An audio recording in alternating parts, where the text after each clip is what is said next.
Assalamualaikum warahmatullahi wabarakatuh. Kenalkan, nama saya Indah Hamidah. Saya dari Prodi Manajemen semester 5. Di sini saya akan mempresentasikan tugas UAS dengan mata kuliah Pasar Uang dan Modal yang berjudul Manajemen Pasar Uang Konvensional.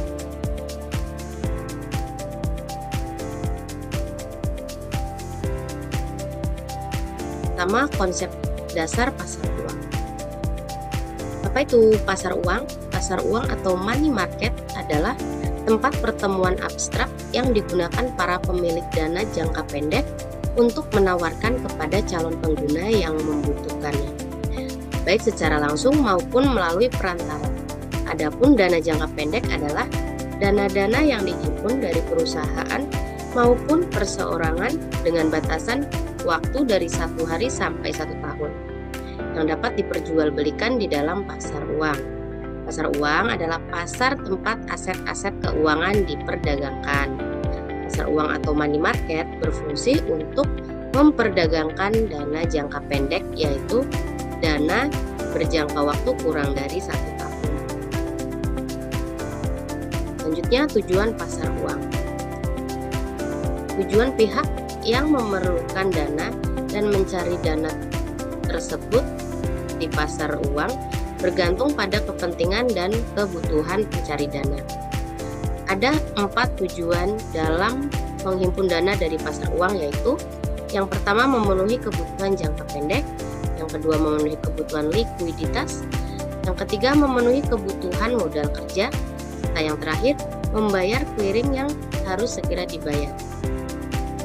Tujuan bagi pihak yang dimaksud menanamkan dana di pasar modal adalah sebagai berikut: memperoleh penghasilan dengan tingkat suku bunga tertentu, membantu pihak yang benar-benar mengalami kesulitan keuangan, spekulasi dengan harapan akan memperoleh keuntungan besar dalam waktu yang relatif singkat dan dalam kondisi ekonomi tertentu. Fungsi dan manfaat pasar uang. Adapun fungsi pasar uang adalah sebagai berikut. Pertama, mempermudah masyarakat memperoleh dana-dana jangka pendek untuk membiayai modal kerja atau keperluan jangka pendek lainnya. Selanjutnya, memberikan kesempatan masyarakat berpartisipasi dalam pembangunan dengan membeli sertifikat Bank Indonesia (SBI) dan surat berharga pasar uang atau SPBU. Menunjang program pemerataan pendapatan bagi masyarakat. Selanjutnya, manfaat pasar uang. Manfaat pasar uang adalah sebagai berikut. Pertama, memacu suksesnya pembangunan ekonomi. Yang kedua, menyerap tenaga kerja dan meningkatkan pendapatan masyarakat yang semakin berkualitas. Yang ketiga, terpenuhinya kebutuhan kredit jangka pendek untuk membiayai kebutuhan modal kerja perusahaan seperti bahan dasar, bahan pembantu untuk kelancaran proses produksinya. Yang keempat, terpenuhinya kebutuhan barang dan jasa bagi masyarakat yang semakin berkualitas. Yang kelima, manfaat menghimpun dana untuk perusahaan. Yang selanjutnya, manfaat pasar uang bagi manajer keuangan, serta manfaat pasar uang bagi manajer keuangan. Yang keempat, kelebihan dan kelemahan pasar uang. Kelebihan pasar uang. Yang pertama, sarana untuk mencari pinjaman dana jangka pendek bagi perusahaan yang mengalami kesulitan likuiditas. Selanjutnya, sarana untuk menempatkan kelebihan dana yang dimiliki oleh badan usaha. Kelemahan pasar uang. Kelemahan atau risiko pasar uang, risiko yang mungkin dihadapi dalam kegiatan investasi di pasar uang antara lain. Yang pertama, risiko pasar atau market risk. Risiko yang berkaitan dengan kenaikan tingkat bunga mengakibatkan investor mengalami capital loss. Yang kedua, risiko investment. Risiko yang berkaitan dengan turunnya harga sekuritas. Yang ketiga, risiko gagal bayar.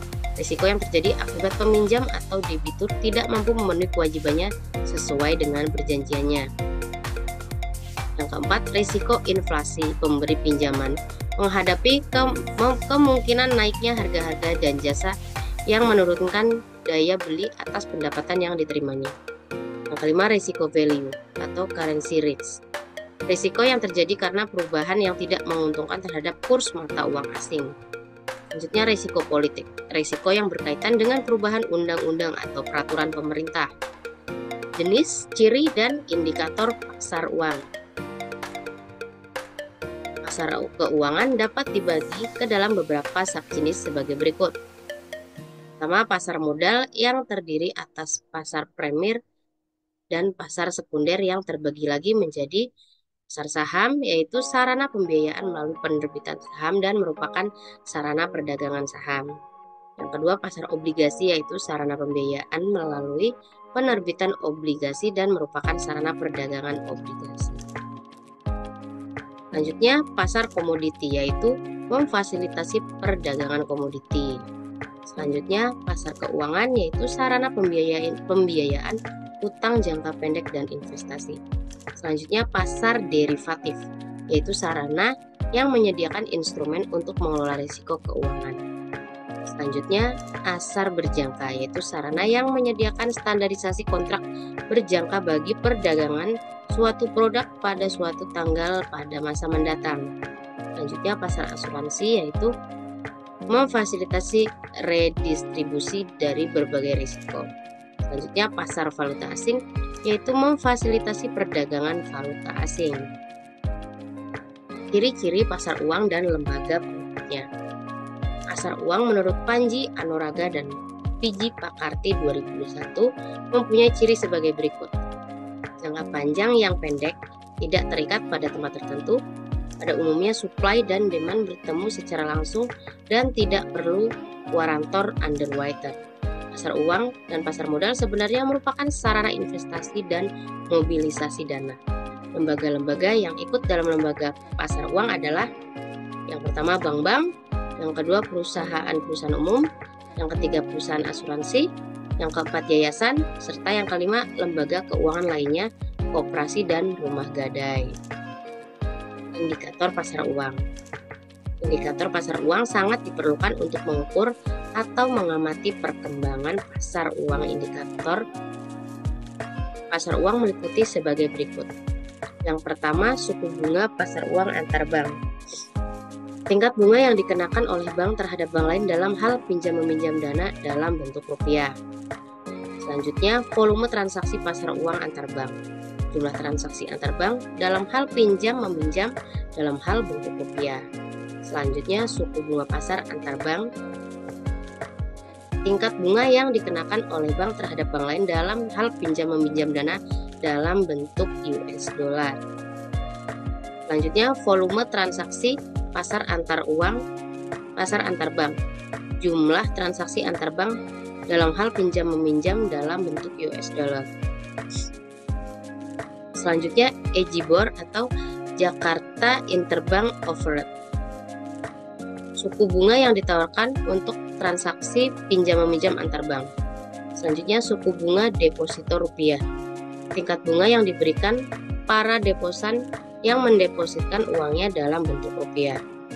Selanjutnya, suku bunga deposito. Tingkat bunga yang diberikan para deposan yang mendepositokan uangnya dalam bentuk US dollar. Selanjutnya, nilai tukar rupiah atau kurs. Harga suatu mata uang terhadap mata uang lainnya atau nilai dari suatu mata uang terhadap mata uang lainnya. Selanjutnya, suku bunga kredit. Tingkat bunga kredit yang dikenakan bank atau lembaga keuangan lainnya kepada para kreditor. Selanjutnya, kebijakan pengembangan dan instrumen pasar uang di Indonesia. Kebijakan pengembangan pasar uang. Bank Indonesia adalah bank sentral di Indonesia.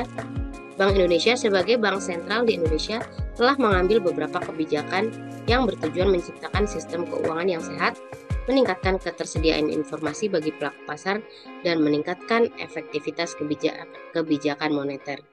Kebijakan pasar uang konvensional, instrumen konvensional yang diterbitkan antara lain sebagai berikut. Yang pertama, penggunaan sertifikat Bank Indonesia atau SBI sebagai piranti operasi pasar terbuka sekaligus pasar uang, dengan tujuan utama sebagai piranti kebijakan moneter khususnya untuk kontraksi moneter sebagai piranti pasar uang dan sebagai salah satu alternatif bagi perbankan untuk menempatkan kelebihan likuiditas yang dimiliki. Yang kedua, penggunaan surat berharga pasar uang atau SPBU untuk memberikan pilihan kepada pelaku pasar uang dalam menempatkan dana yang tidak terpakai. Kebijakan pasar uang syariah.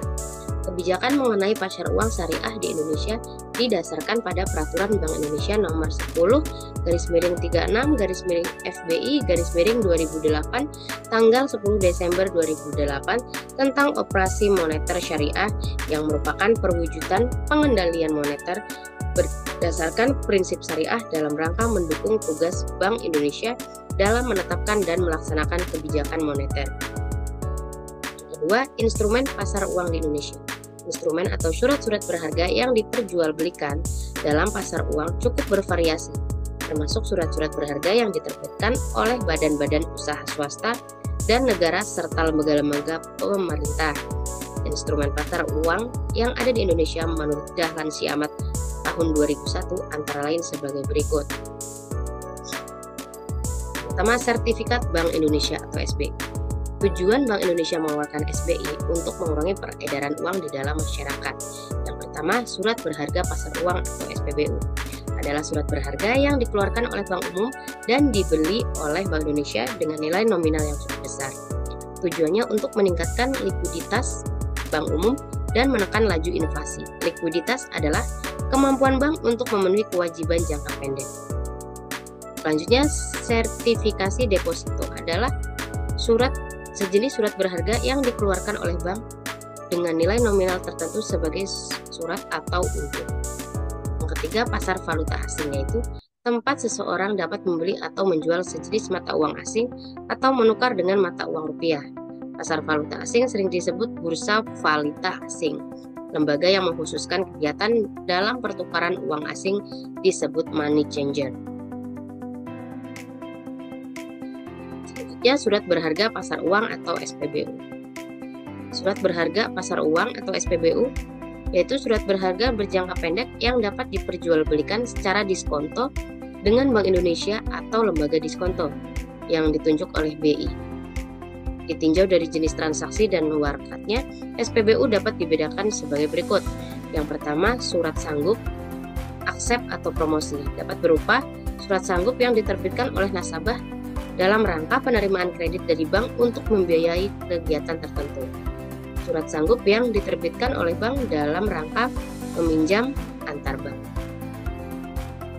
Surat wasel dapat berupa surat wasel yang ditarik oleh satu pihak dan diakses oleh pihak lain dalam rangka transaksi tertentu.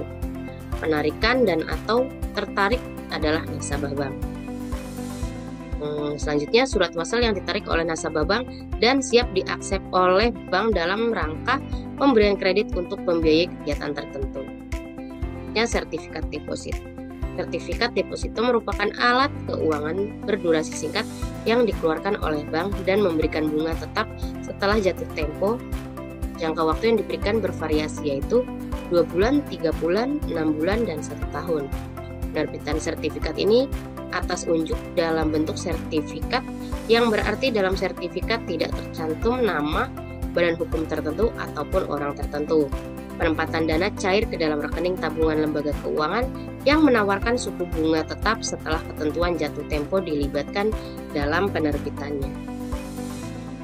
Selanjutnya, commercial paper. Commercial paper atau surat berharga komersial adalah surat sanggup atau promes tanpa jaminan yang diterbitkan oleh perusahaan dan perdagangan melalui bank atau perusahaan efek berjangka waktu pendek yang diperdagangkan dengan sistem diskonto. Jangka waktu CP paling lama adalah 270 hari. Selanjutnya, call money, yaitu kegiatan pinjam-meminjam dana antar suatu bank dan bank lainnya dalam jangka waktu pendek. Interbank call money merupakan pinjaman antar bank yang terjadi dalam proses clearing. Pengertian call money adalah kredit atau pinjaman yang harus segera dilunasi atau dibayar apabila sudah ada tagihan atau panggilan dari pihak pemberi dana atau kreditor. Jangka waktu kredit berkisar antara 1 hari hingga 7 hari. Pemberian call money dapat berbentuk one day call money atau overnight yang harus dilunasi dalam 1 hari. Call money dapat pula bentuk two-day call money yang masa pelunasannya 2 hari. Repurchase agreement, yaitu transaksi jual beli surat-surat berharga disertai dengan perjanjian bahwa penjual akan membeli kembali surat-surat berharga yang dijual tersebut pada tanggal dan dengan harga-harga yang telah ditetapkan terlebih dahulu. Selanjutnya, Bankers Acceptance atau BA merupakan instrumen pasar uang yang digunakan untuk memberikan kredit pada eksportir atau importir untuk membayar sejumlah barang atau untuk memberi valuta asing. BA adalah tim draft atau wholesale berjangka yang ditarik oleh seorang eksportir atau importir atas suatu bank untuk membayar sejumlah barang atau membeli valuta asing. Apabila bank menyetujui wholesale tersebut, bank akan menstempel dengan kata accepted di atas wholesale tersebut dan memprosesnya. Dengan demikian, bank yang menerima dan memproses tersebut memiliki suatu perjanjian atau jaminan tidak bersyarat untuk membayar sebesar nilai nominal accept tersebut pada saat jatuh tempo. Oke, sekian presentasi dari saya. Mohon maaf apabila masih banyak kesalahan dan kekurangan.